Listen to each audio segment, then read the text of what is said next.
देखते हैं low pressure और हाई प्रेशर की क्या स्टोरी है। ठीक है, तो चलिए पहले इसे हम यहाँ पर हाईलाइट करते हैं इसे। Low pressure and high pressure, PRESSURE। पहले सबसे पहले बच्चों इसकी हम स्टोरी जान लें तो हमें समझ में आ जाएगा कि लो प्रेशर बेल्ट और हाई प्रेशर क्या होता है।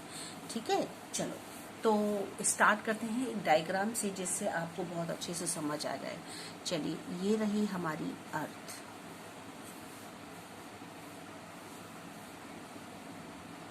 ठीक है, ये अर्थ हो गई हमारी।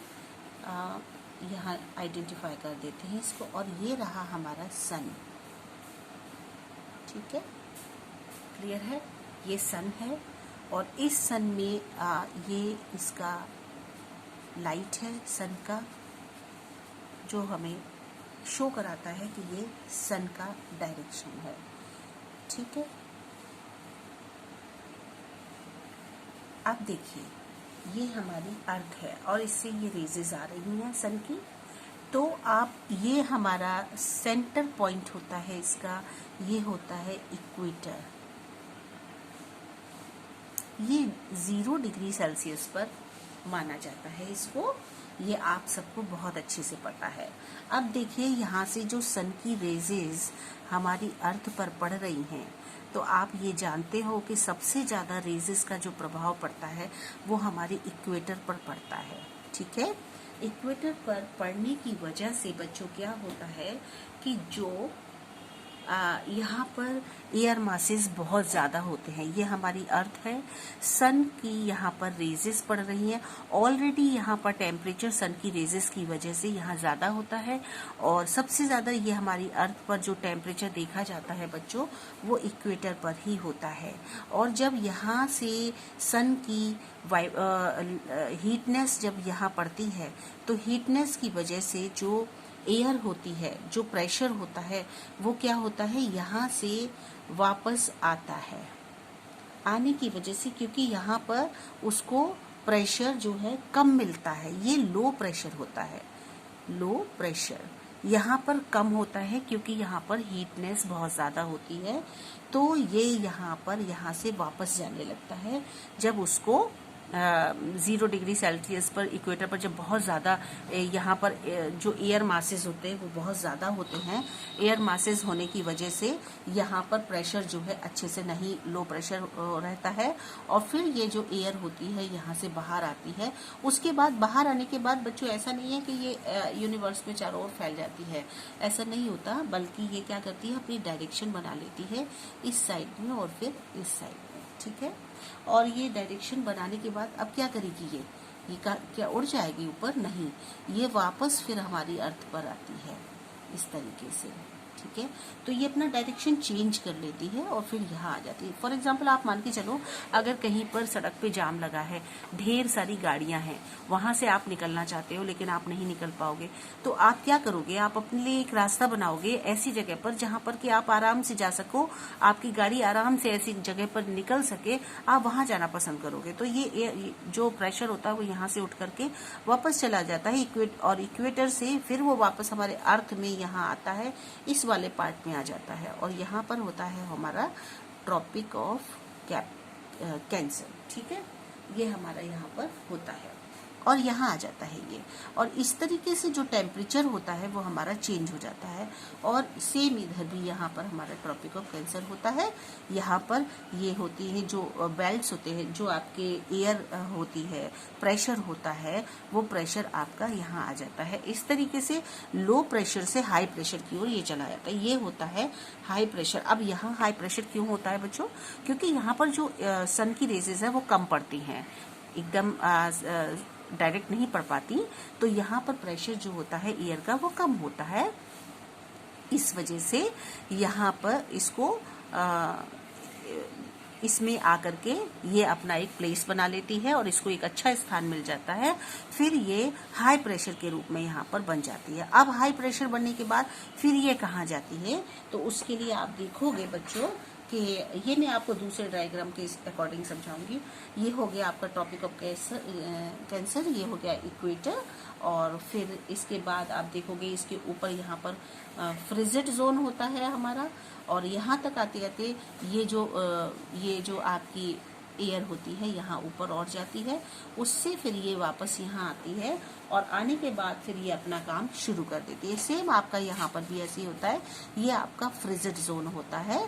तो यहाँ पर भी फिर आपकी ये एयर जो होती है यहाँ तक आ जाती है।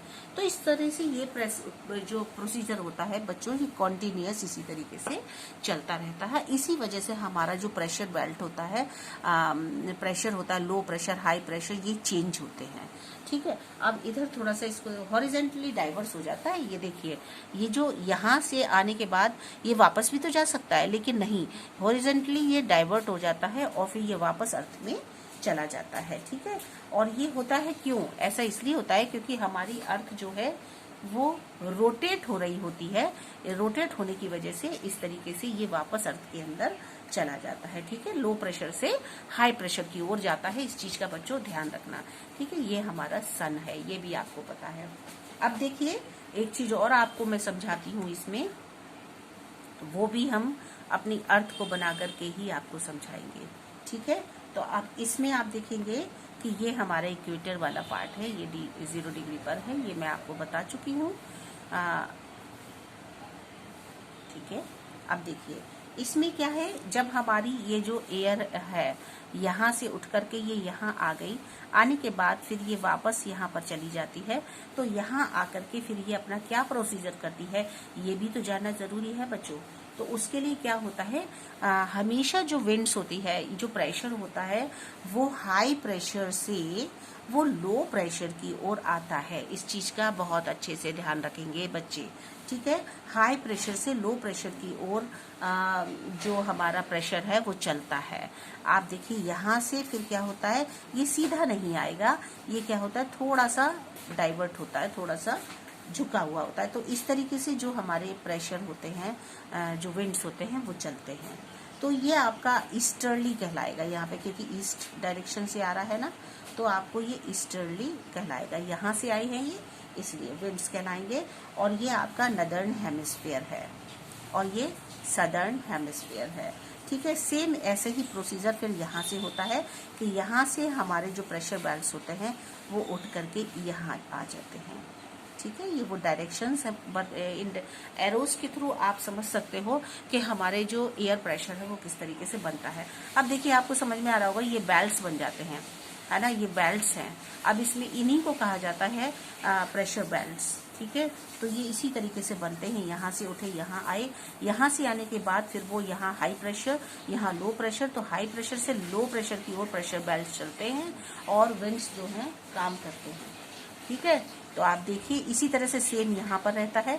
यहाँ है आपका ट्रॉपिक ऑफ कैप्रिकॉर्न, ये है आपका फ्रिजिड जोन, ये है आपका ट्रॉपिक ऑफ कैप्रिकॉर्न, ये है फ्रिजिड जोन। ठीक है, इतना तो सब आप जानते हो बहुत अच्छे से।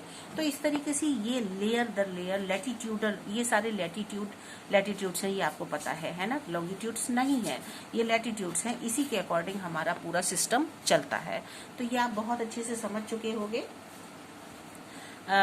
इस तरीके से हमारा ये प्रेशर का जो बेल्ट्स होता है ये स्टार्ट होता है यहाँ से। अब आप सेम डायरेक्शन इसका इधर भी आप दिखा सकते हो।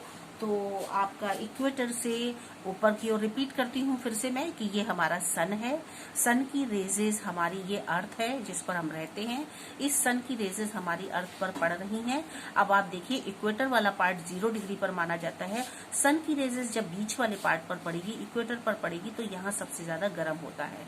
और इस पर पड़ने की वजह से इक्वेटर ऑलरेडी यहाँ पर इतना गर्मी हो जाती है। एयर मासेस सारे यहाँ पर होते हैं।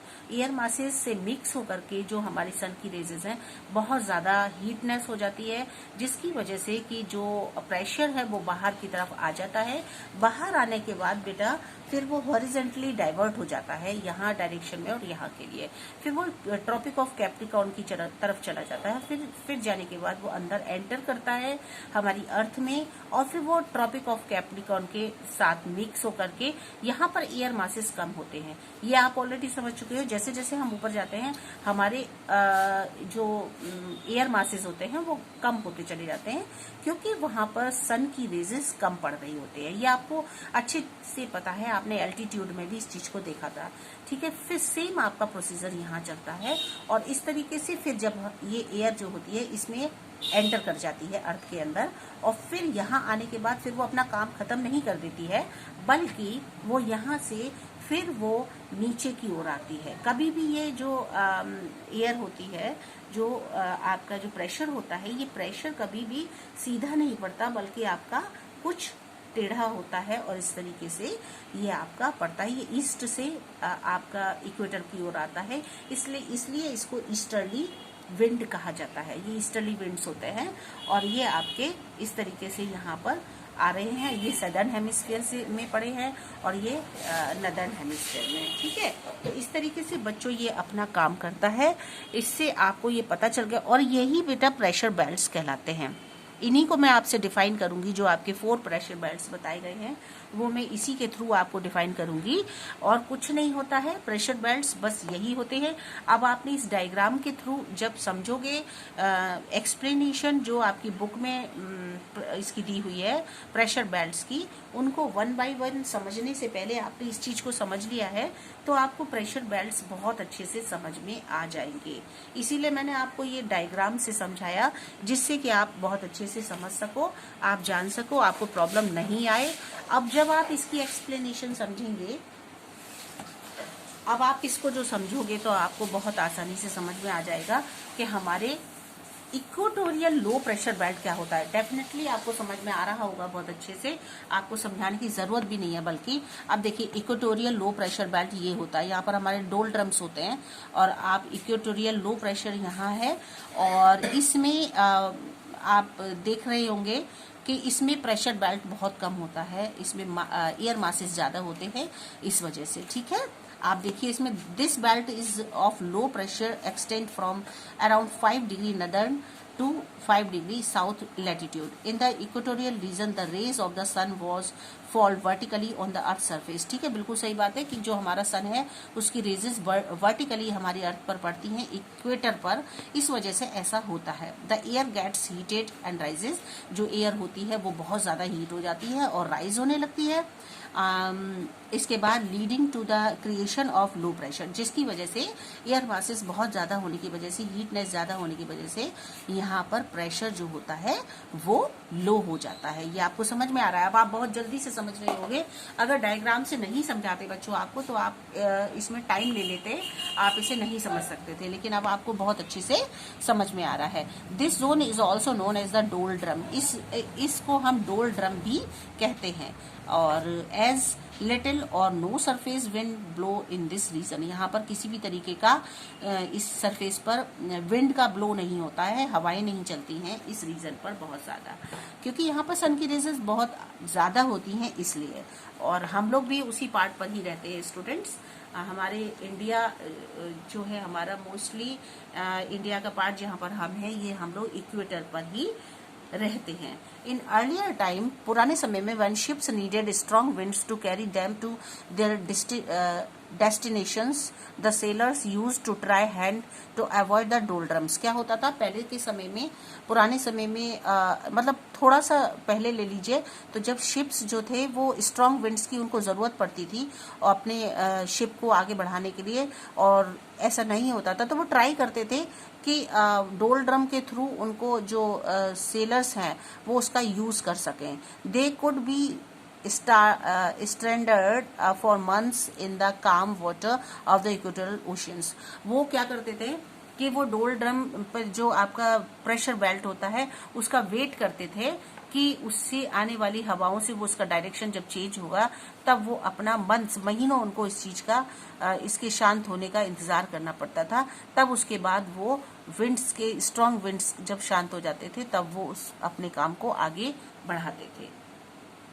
This low pressure zone is also referred to as the intertropical convergence zone. इसको हम लो प्रेशर जोन को दूसरे नाम से भी जान सकते हैं, जिसको हम इंटर ट्रॉपिकल कन्वर्जन जोन भी कहते हैं। As air converges here from surrounding areas, जैसे कि यहाँ पर जो सराउंडिंग एरिया है यहाँ पर एयर जो है कन्वर्स होती रहती है, drawn by the low pressure. Low pressure होने की वजह से यहाँ पर एयर जो है बहुत ज्यादा नहीं चलती है। The air is then carried up by powerful convection currents, और जो एयर होती है वो बहुत ज्यादा पावरफुल तरीके से कन्वेक्शन करंट्स यहाँ पर चलता रहता है।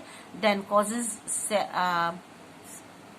Saver thunder storms in this region, और यहाँ पर ढेर सारे थंडर स्टॉर्म्स भी हुआ करते हैं। Places in this zone receive precipitation over 200 days of the year. वो पूरे साल के 200 डेज यहाँ पर प्रेसिपिटेशन होता है, मतलब बारिश होती है यहाँ पर इस रीजन पे। ठीक है, पूरे साल में आपके यहाँ पर लगभग जो है प्रेसिपिटेशन होता रहता है। तो इस तरीके से आपने इसमें ये वाला प्रेशर बेल्ट समझ लिया, जान लिया, और इसके बाद फिर आपका सेकेंड प्रेशर बेल्ट होगा सब ट्रॉपिकल हाई प्रेशर बेल्ट, इसको भी देखेंगे।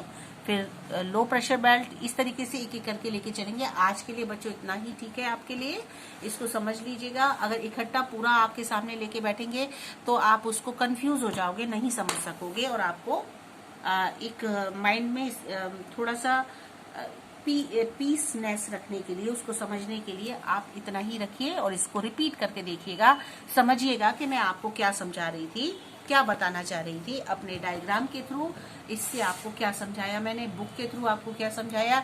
ये सारी चीजें एक बार रिपीट जरूर कर लीजिएगा। बिना रिपीटिशन के कोई भी चीज अच्छे से समझ में नहीं आती है। Okay students, now bye bye.